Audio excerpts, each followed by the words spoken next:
Hello, Jeremy Parker here with another in-depth restoration video.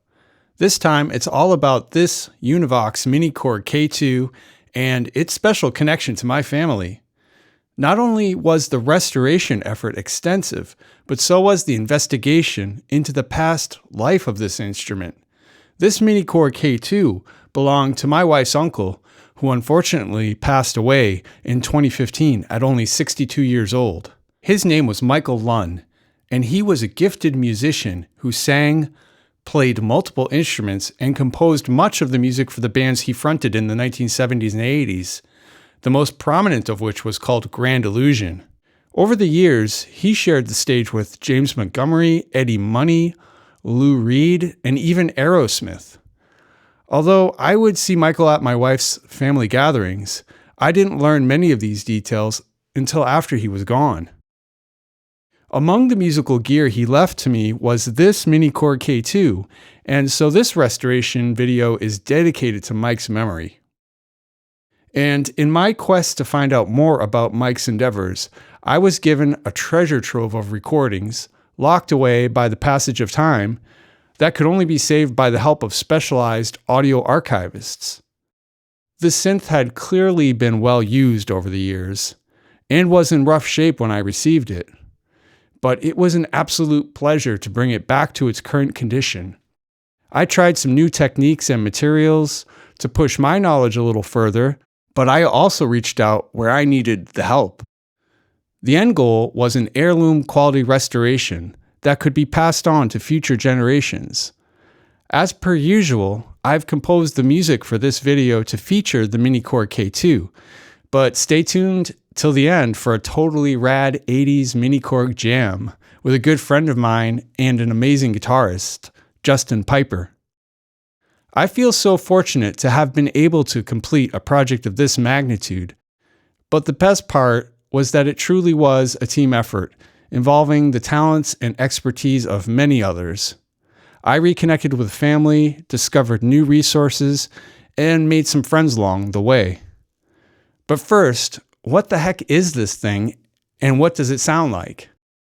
The Univox Mini-Korg K-2, also known as the Mini-Korg 700S, was the second generation of Korg's very first analog synthesizer from the early 70s. When I first saw the synth, I thought to myself, I didn't know Univox made synthesizers. And why does it say Mini-Korg? Univox was a musical instrument brand that sold guitars, basses, amplifiers, and as it turns out, keyboard instruments. The parent company, Unicord, was also a US distributor for Korg synthesizers, and so the first Korg synthesizers were rebranded Univox as a result. But what added to the confusion is that Korg wasn't even Korg yet at that point. They were still called KO Electronic Laboratories, and so that's what's on the nameplate on the rear of the K2. The company was founded in 1962 in Japan by Tsutomu Kato and Tadashi Osanai. Korg's first products were so-called rhythm machines, starting in the 60s. By the end of the decade, an engineer named Fumio Mieda approached the founders with an idea for an electronic organ, the first instrument to be sold under the Korg name. This ultimately led to the creation of their first monophonic synthesizer, the Mini-Korg 700, launching in 1973. With regards to synthesizers of the time, there was a burgeoning market for more affordable mono synths, of which the Roland SH-1000 had also come out that same year. And I covered much of this in my recent restoration video on the SH-1000, so please check that out if you haven't already. I'm not sure how much awareness there was between the two competing Japanese companies, but I find it so interesting to compare and contrast these two synthesizers. The SH-1000 and Mini-Korg both had a single VCO, 37 keys, and front panel controls that were designed to be easily accessible when placed atop an organ. Both offered portamento, vibrato, and common waveform types. The SH-1000 and Mini-Korg both had adjustable height feet and wooden veneered side panels. But Then again, I think everything made in the 1970s had wooden veneered side panels. I think it was some kind of rule back then. But the similarities ended there.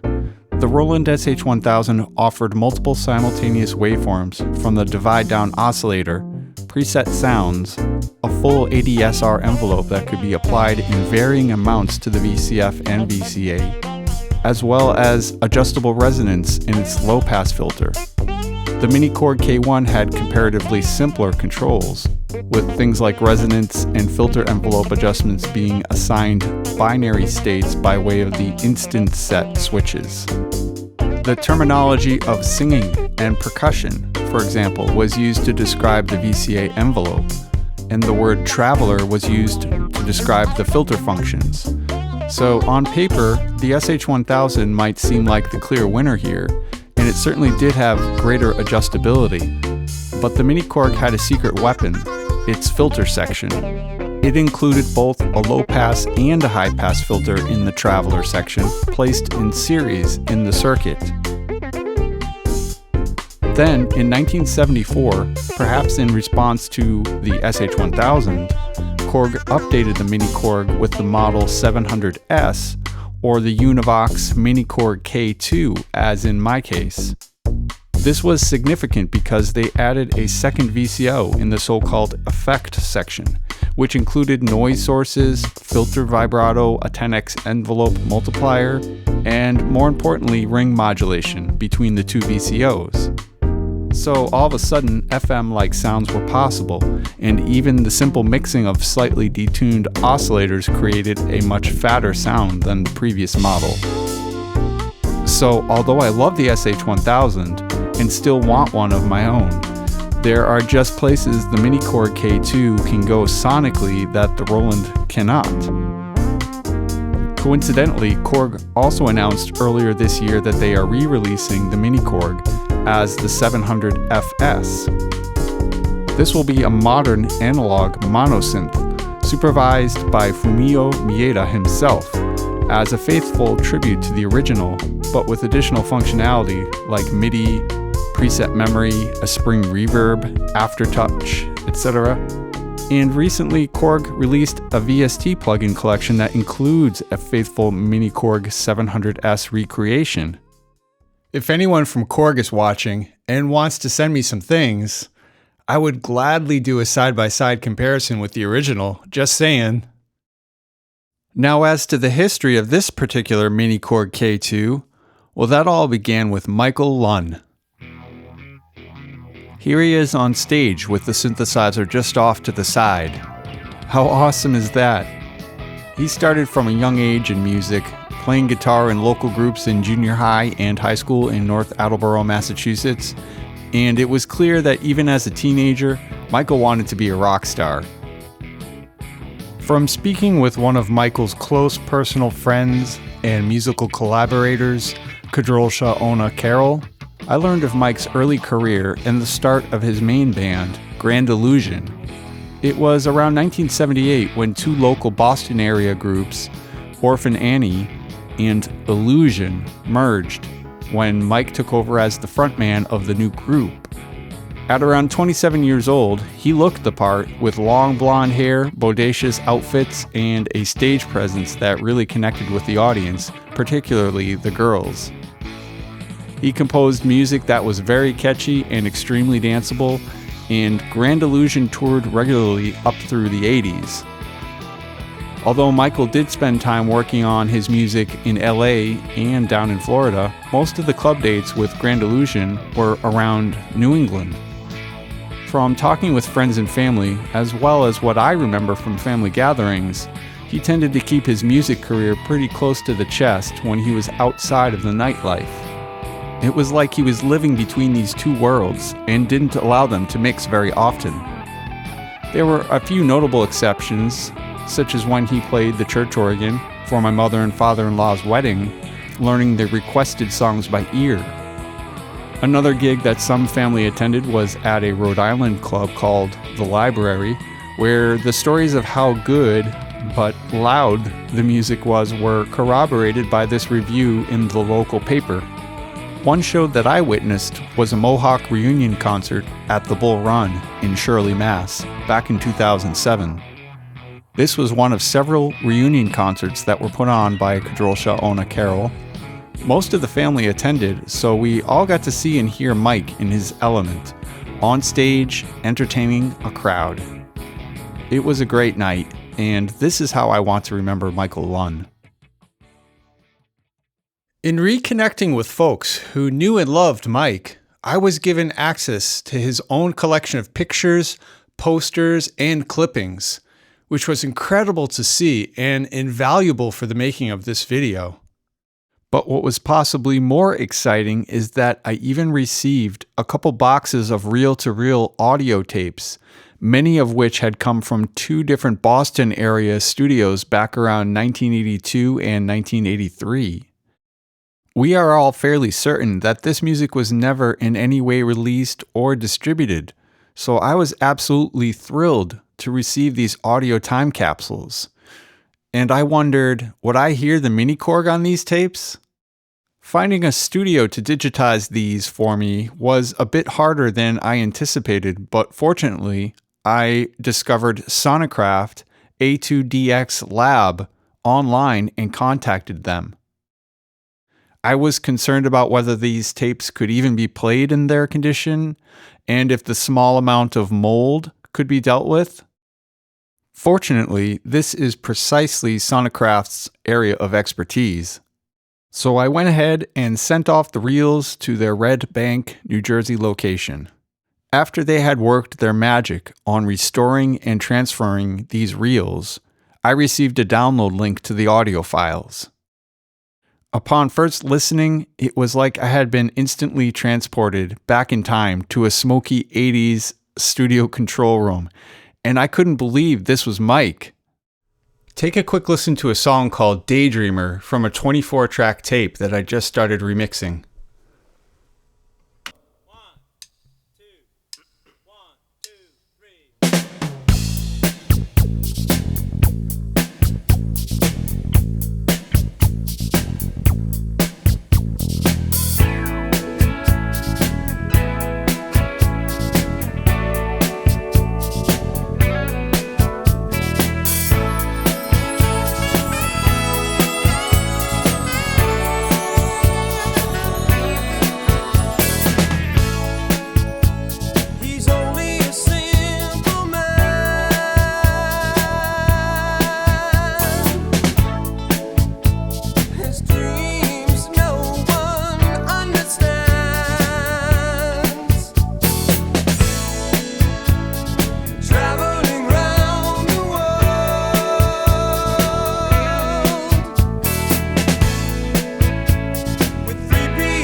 And if I sold this track right here, I'm pretty sure it's the Mini-Korg.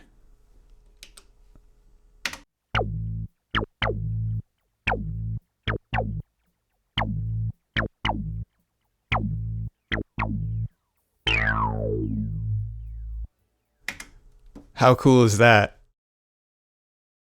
Man, these guys were good, and the songs could have been on Top 40 radio. There's a gold mine of music here, and I could easily foresee making another video about Grand Illusion. More importantly, I now have a path forward to preserving and releasing Michael Lunn's music, which may have otherwise disappeared into obscurity. So now you know the history of this synthesizer, and you've been hearing the Mini-Korg K-2 in the background, but let's see this thing in action. Okay, so let's run through how to make a sound on the Univox Mini-Korg K-2. First of all, you have the mode selector, which allows you to choose which waveform or chorus type that you want.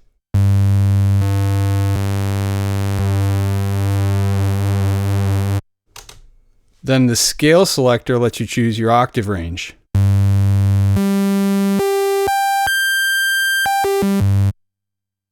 The VCA attack and decay time are controlled by these two sliders.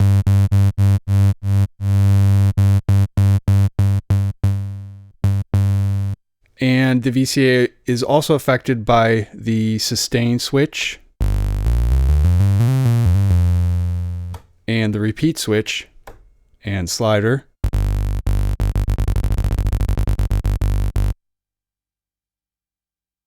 Then the famous Traveler section will let you control the high pass and low pass filters.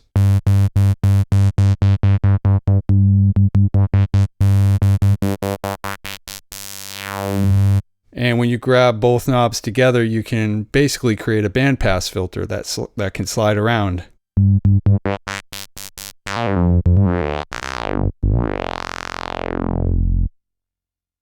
The filter response can be affected by a few other controls such as expand,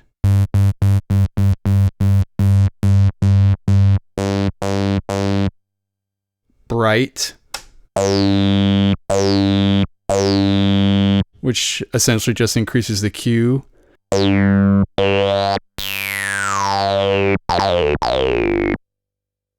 there's also a pitch bender effect,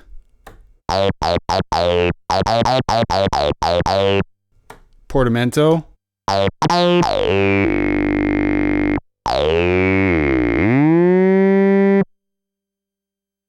vibrato,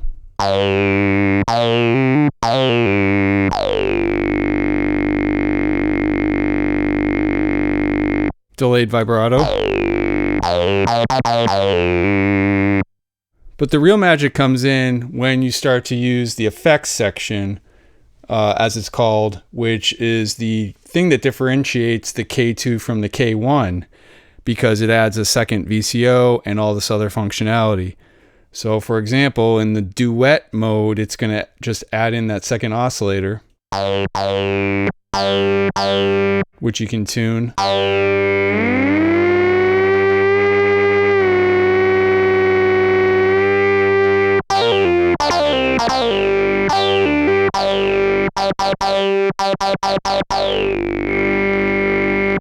And then there are some crazy modulator effects you can do as well.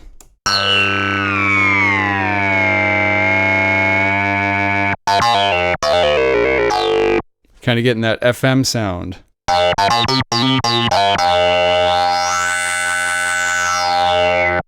And a couple other features include the sustain long switch, which expands the envelope.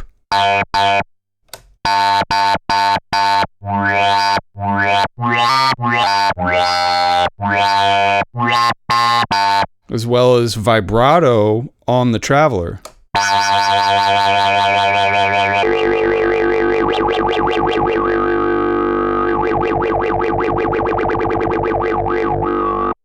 So all in all, this synthesizer is very powerful for the limited number of controls it has, and you can get a lot of cool sounds out of it. A few months ago, I powered the Mini-Korg K-2 on for the very first time since acquiring it a few years back. If you've watched my restoration videos before, I guess you know I move kind of slowly on these things, but I did the whole restoration in only 2 months, so world record time. Sometimes with old electronics, particularly from the vacuum tube era, you don't necessarily want to power something up that hasn't been taken apart and inspected first. Knowing that this wasn't an old tube power amp with high internal voltages and feeling a little adventurous, I decided to go for it. Okay, so here we are, first time turning on the Univox Mini-Korg K-2. And all in all, it's actually working fairly well. All the switches and potentiometers and everything seem to be functioning. They are quite dirty, which is to be expected. The keys all work, albeit a few of them with some contact issues. I've got it plugged into my little Roland cube amp here, and I'm just trying to get some basic sounds out of it.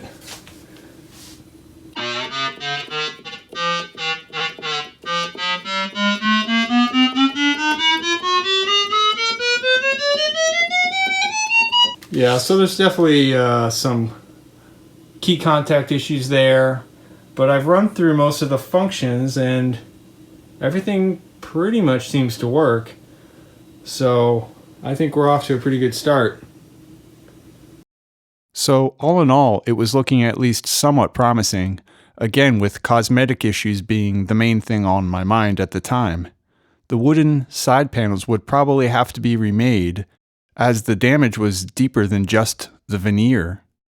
The pictures of the Mini-Korg showed the mic boom stand coming out of the keyboard, which was a clever idea for its use on stage, but not useful for me.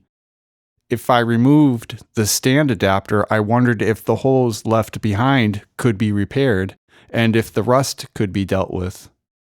The paint on the control panels had been worn through in places, and I knew that I didn't have the skills or tools to properly deal with that.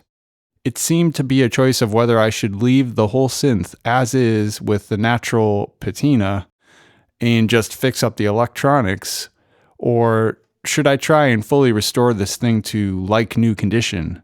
After thinking about what Mike would get the biggest kick out of if he was still here today, I decided to go all in on bringing the Univox Mini-Korg K-2 back to its former glory. Here we go again.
After considering my options and researching some local places, I decided to have all the sheet metal stripped and powder coated with new silkscreen artwork to be applied. This was better than factory in the case of the Mini-Korg, since it had only been painted originally, and would provide the most durable finish for the future.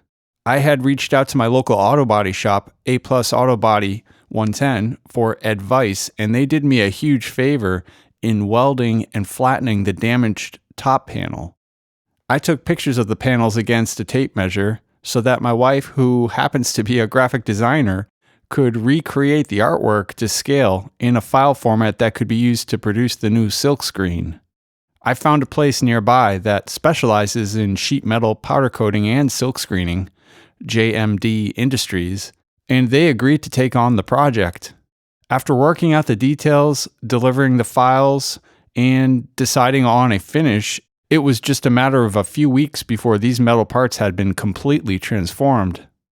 Alright, here I am, JMD Industries. I'm picking up my parts, so I'm very excited. So we'll see how they look. I was thrilled to see the finished product, the quality of which I had always assumed to be inaccessible to one-off projects like this.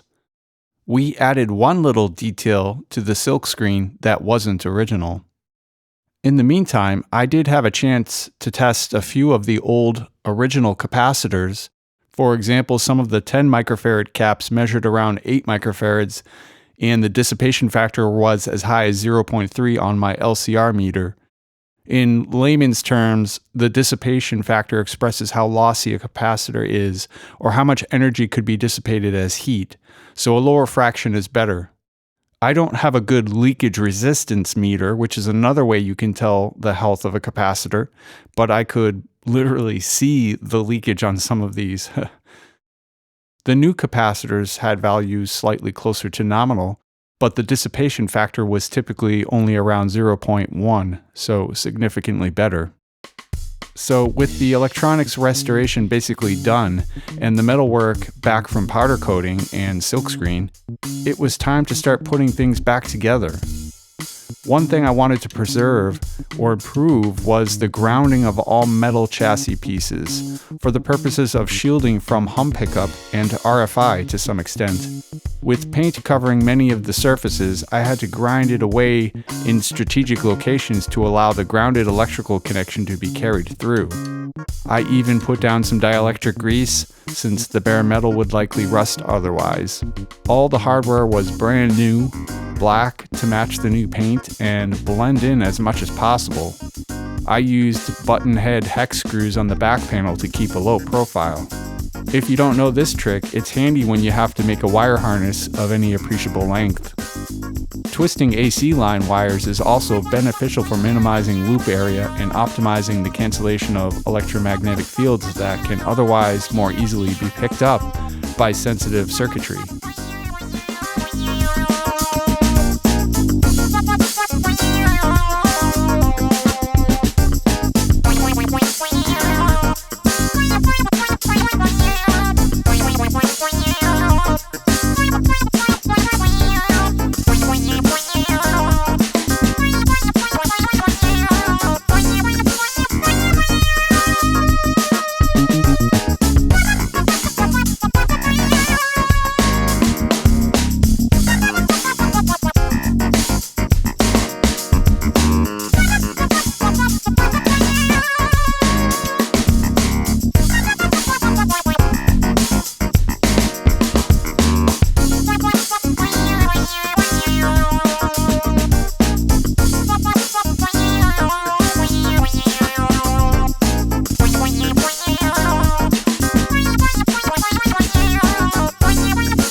Everything was going smoothly until... Okay, so there's good news and bad news. The good news is that all the keys work and are quiet and not scratchy.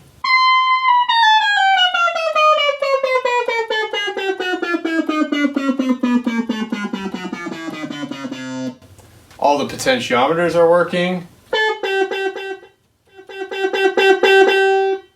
and aren't scratchy anymore. All the switches work, all the knobs work.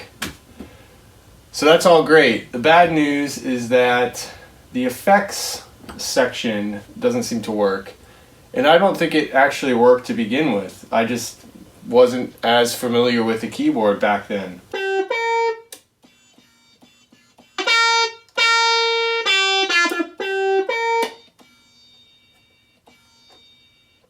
So I have more work to do.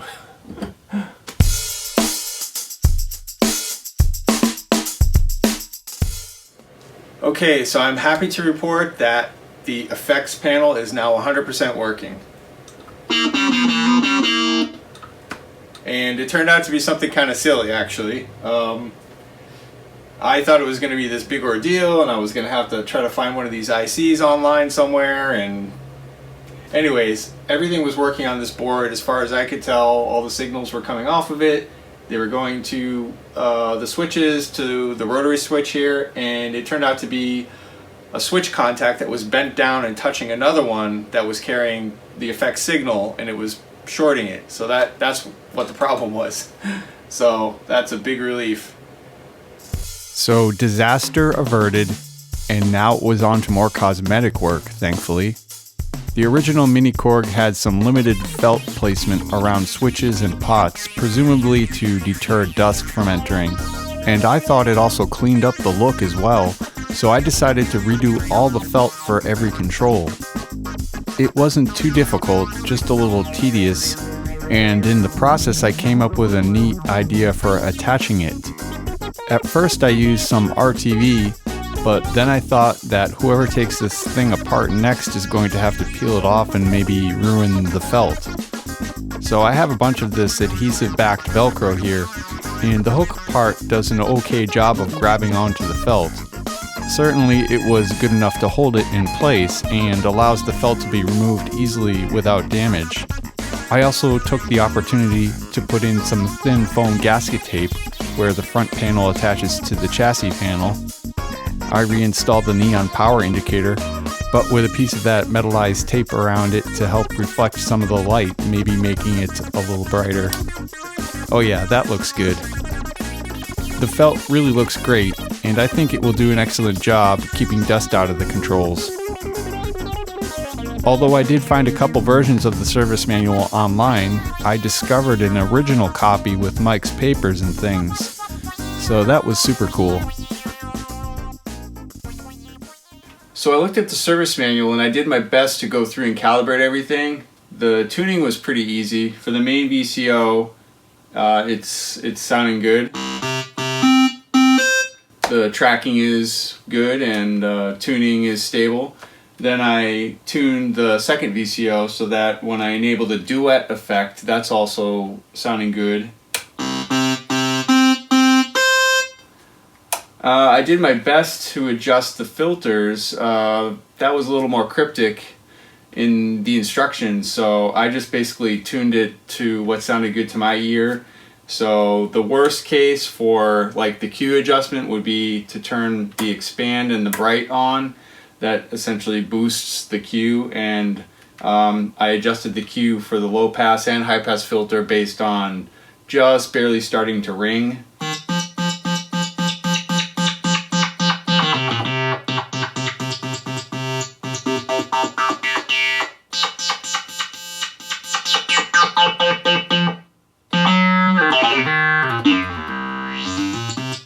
So I think it sounded really great, and I'm excited to start playing it.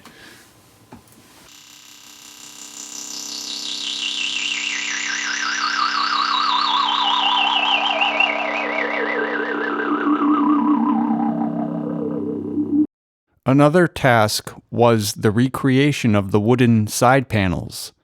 I thought that solid wood panels would look really nice on this project, so I sourced some solid black walnut and planed it down to final thickness. Walnut doesn't exhibit long, straight grain patterns typically, so I spent a while deciding where I would take my panels from and which side would be facing out for each panel.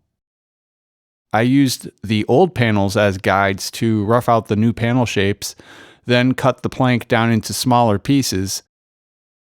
Even during that process, I was double checking and reconsidering the orientation of the grain for each side before I traced out the final shape.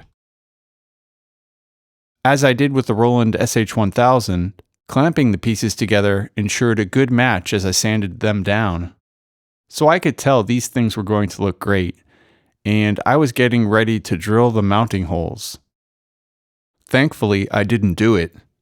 I had toyed with different ideas for accentuating the fasteners, but after seeing the clean look of the new Mini-Korg 700 FS, I decided that I wanted to conceal them altogether.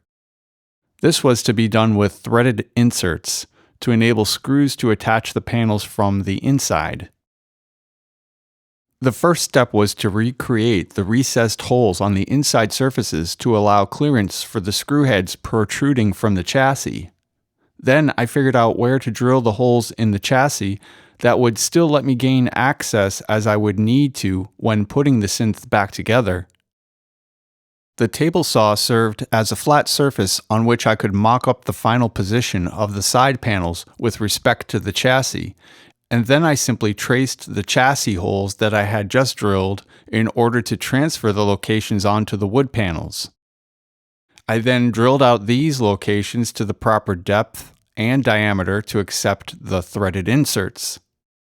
I installed the threaded inserts, 3 in each panel, and put them on the synth for a test fit. So far, so good. I even added a little note to show where a long screwdriver would be needed to access one of the screws that would be hidden by the effect panel. It was then time for final sanding, and I added a small bevel by hand with my sanding blocks, and it turned out really well. I used my trusty work sticks from my SH-1000 restoration so that I could more easily apply the finish, which I decided would comprise a stain and a top coat. I found a good YouTube video on finishing walnut, which suggested these products, so I ended up using a Watco Danish oil for the stain, which actually can serve as a finish all by itself, but I wanted a little sheen, so I went with the recommended General Finishes Satin Clear Top Coat. I learned that this water-based finish can be used without a problem over an oil-based product like the Watco Danish oil. The clear coat is supposed to go on a little heavy, showing some brush strokes, but then magically settles down very uniformly after drying. I did a few coats with sanding in between, and the final result looked great. What an improvement over the old panels, and the lack of any fasteners showing makes it look even better. Another thing I wanted to address was to create a filler strip under the top panel so that it would sit down flush on the effect panel and right cheek block and provide a surface from which to attach some red fallboard felt over the keyboard. I cut down a piece of MDF, colored in the edge with a Sharpie in case it would show, and attached it with some thin double-sided tape. Then I cut the fallboard felt to fit and used some more of the double-sided tape to attach it. The space on either side was filled up with some foam gasket tape. Although the original didn't have the felt, I think this is a nice touch and looks pretty classy. So it was pretty much time for final assembly, with the wood pieces being fit up for the final pieces of gasket tape. The threaded inserts really worked out well, and the wood panels went on for the last time. As I heard some cell phone interference when testing the synth earlier, I threw some snap-on ferrite cores over a few of the wire harnesses. It won't have an adverse effect at audio band frequencies, but it will add some common mode attenuation up in the RF frequencies, so I figured it couldn't hurt. Next, it was time to reattach the Mini-Korg badge on the top panel, so I laid out the location with some masking tape. I planned to attach it with some more of that trusty double-sided tape. In fact, I need to make special mention of this tape, which works great for so many things and comes from the Frost King plastic window sheeting kits. I use it on like every project and only sometimes on my windows. Okay, here it is, the home stretch now. Just cleaning up the knobs and doing the final assembly of the Univox Mini-Korg K-2.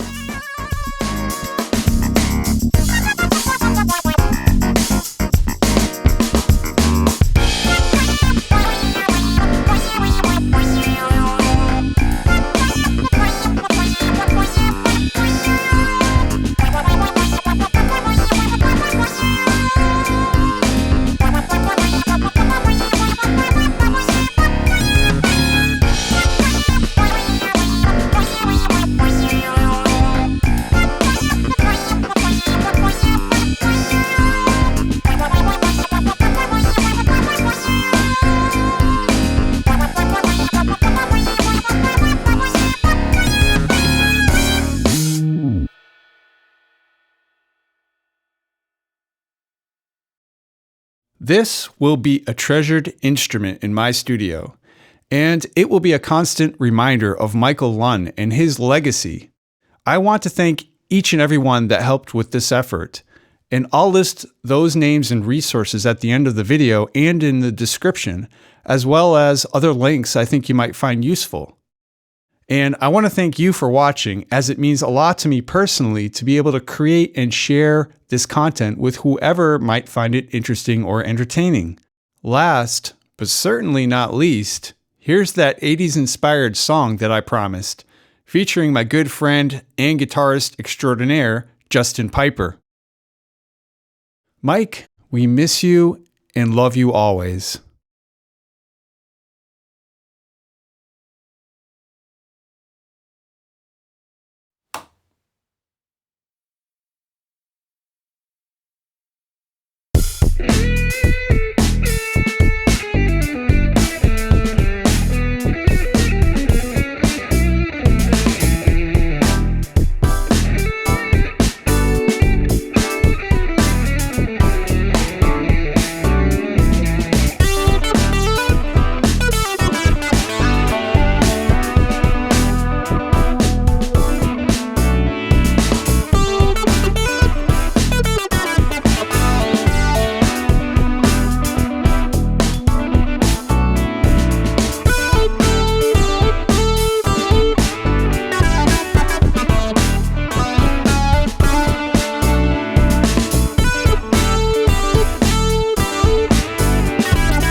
Play.